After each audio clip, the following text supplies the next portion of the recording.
Hello folks, welcome to the channel. If your Adobe Acrobat app is not working, then watch this video to fix it. The first thing we need to do is we need to end the Adobe process in the Task Manager. We will go to Task Manager here and we will search for Adobe. And if it is not there in this Task Manager, well and good. If it is there, just click on it and click on End Task.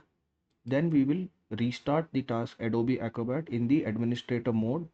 So for that, we will look for Adobe Acrobat and then you'll right click on it and click on Run as Administrator.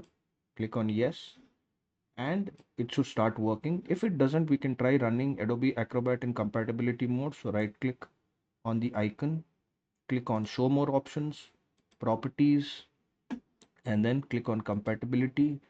Make sure this box is checked. Run this program in compatibility mode for and click the highest version of Windows, that is Windows 8. If you're using lower versions, then you need to click on the uh, required version and then click on apply and click on OK.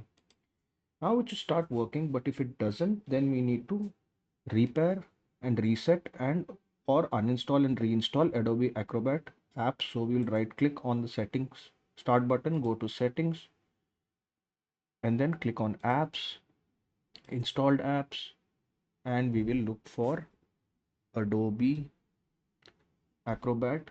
Click on the three buttons here, go to modify,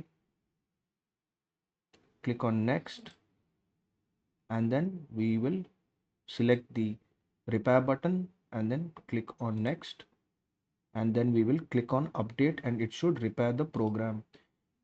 If this too doesn't work, then the final option is to uninstall and reinstall Adobe Acrobat. For that, we will click on the three buttons here and click on uninstall and click on uninstall again. Then we will go to the Windows Store and we will look for Adobe Acrobat Reader DC, and then we will click on get and it will install by itself and you should be able to open it again. If this video helped you, then kindly subscribe to the channel. Enjoy your day.